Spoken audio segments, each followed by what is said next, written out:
पता है, कभी कभी ना सबसे कमाल का विज्ञान हमें बिल्कुल आम जगहों पर मिलता है। सोचिए, जैसे कि गांव में हो रहे एक फुटबॉल मैच में। तो चलिए, आज की कहानी में हम फुटबॉल के पीछे छिपे इसी साइंस को थोड़ा करीब से समझते हैं। अब ये सवाल सुनकर थोड़ा अजीब लग सकता है ना? कि भाई फुटबॉल जादुई कैसे हो सकती है? लेकिन यकीन मानिए, हमारी पूरी कहानी का जो रहस्य है ना, वो इसी सवाल में छिपा हुआ है। क्या सच में एक गेंद हवा में अपने आप मुड़ सकती है, या इसके पीछे कोई और ही खेल चल रहा है? तो ये कहानी है दो दोस्तों की, जतिन और अमित। अब दोनों को ही ना फुटबॉल का जबरदस्त जुनून था और उनके बीच हमेशा एक हल्की फुल्की दोस्ताना टक्कर चलती ही रहती थी। बात यह थी कि अमित की किक में कुछ कुछ अलग ही बात थी। वो जब भी बॉल को किक मारता ना, गेंद हवा में ऐसे लहराती, ऐसे घूमती, मानो उस पर कोई जादू कर दिया गया हो। और जतिन के लिए ये सिर्फ एक खेल नहीं रह गया था, ये एक पहेली बन चुकी थी। एक ऐसी पहेली जिससे वो किसी भी कीमत पर सुलझाना चाहता था। तो बस जतिन ने मन में ठान लिया कि वो इस जादुई किक का राज तो जानकर ही रहेगा। लेकिन ये सफर उतना सीधा साधा नहीं था जितना उसने सोचा था। वो दिन रात प्रैक्टिस करता रहा, लेकिन नतीजा सिफर। उसकी गेंद हर बार सीधी की सीधी जाती थी। हताशा बढ़ती जा रही थी। और फिर उसने वही किया जो अक्सर हम सब मुश्किल वक्त में करते हैं, अपने बड़ों से मदद मांगी। और बस यहीं से कहानी में एक नया मोड़ आने वाला था। और यहीं पर कहानी का जो रहस्य है, वो जादू की दुनिया से निकलकर विज्ञान की दुनिया में कदम रखता है। जिस चीज को जतिन अब तक जादू समझ रहा था, वो असल में प्योर फिजिक्स थी। उसके दादा दादी ने मुस्कुराते हुए इस बड़े रहस्य से पर्दा उठाया।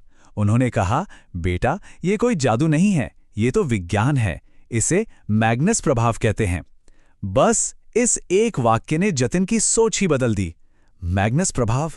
चलिए समझते हैं कि आखिर ये है क्या भला। तो इसकी परिभाषा बहुत सीधी सी है। जब भी कोई घूमते हुई चीज, जैसे कि एक बॉल, हवा से होकर गुजरती है, तो उस पर एक फोर्स लगता है, और यही फोर्स उसे अपने सीधे रास्ते से मोड़ देता है। मतलब ये सिर्फ फुटबॉल में ही नहीं होता। क्रिकेट में जब बॉलर गेंद को स्विंग कराता है, या टेनिस में टॉप स्पिन शॉट लगता है, वहां भी यही मैग्नस इफेक्ट ही काम कर रहा होता है। अच्छा, तो ये काम कैसे करता है? इसे हम 4 आसान स्टेप्स में समझ सकते हैं। सबसे पहले गेंद को स्पिन दिया जाता है, मतलब उसे घुमाकर किक मारी जाती है।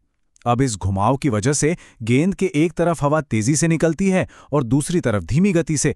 बस इसी स्पीड के फर्क से प्रेशर का अंतर बन जाता है, और नतीजा, गेंद हाई प्रेशर से लो प्रेशर की तरफ मुड़ जाती है। सिंपल। इसका जो मूल सिद्धांत है ना, वो एकदम आसान है। याद रखिए, जिस तरफ हवा की रफ्तार ज्यादा, उस तरफ प्रेशर कम, और जहां हवा की रफ्तार धीमी, वहां प्रेशर ज्यादा। और फिजिक्स का सीधा सा नियम है, चीजें हमेशा हाई प्रेशर से लो प्रेशर की तरफ जाती हैं। बस यही है मैग्नस इफेक्ट का पूरा खेल। तो अब जतिन के हाथ में ज्ञान का यह हथियार आ चुका था, और उसने फैसला किया कि वो इससे अपनी सबसे बड़ी ताकत बनाएगा। अब उसकी प्रैक्टिस का तरीका पूरी तरह बदलने वाला था। देखिए, अब जतिन सिर्फ अंधाधुन बॉल को किक नहीं कर रहा था, अब वो उसे सही तरीके से घुमा रहा था, कंट्रोल कर रहा था। उसे अब पता था कि कितना स्पिन देना है, किस एंगल पर किक मारनी है, और धीरे धीरे ही सही उसकी किक में भी वही जादुई घुमाव आने लगा था। और फिर वो दिन आ ही गया जिसका सबको इंतजार था। गांव के टूर्नामेंट का फाइनल मैच। और मैदान में आमने सामने कौन था? जतिन और अमित की टीमें। मैच अपने आखिरी पलों में था और स्कोर 1-1 से बराबर।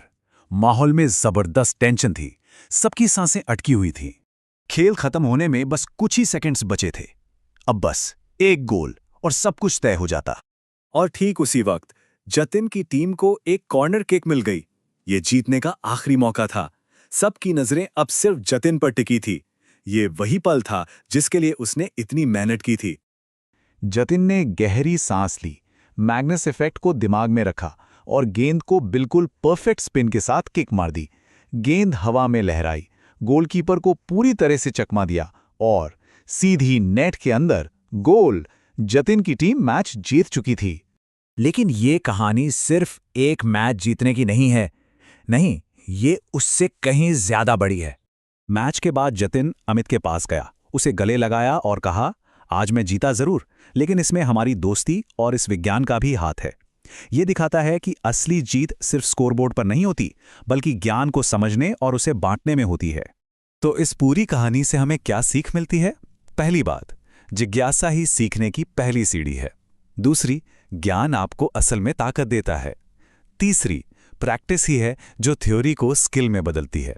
और चौथी, सबसे जरूरी बात, ज्ञान बांटने से दोस्ती और भी मजबूत होती है। तो अब सवाल ये है कि हमारी रोजमर्रा की जिंदगी में विज्ञान और कहाँ-कहाँ छिपा हुआ है? अगली बार जब कोई खेल देखें या अपने आसपास कुछ भी थोड़ा अलग होता हुआ देखें, तो एक पल रुककर जरूर सोचिएगा। क्या पता वहां भी कोई मैग्नस इफेक्ट या कोई और वैज्ञानिक सिद्धांत काम कर रहा हो? क्योंकि विज्ञान हर जगह है, हमें बस उसे देखने वाली नजर चाहिए।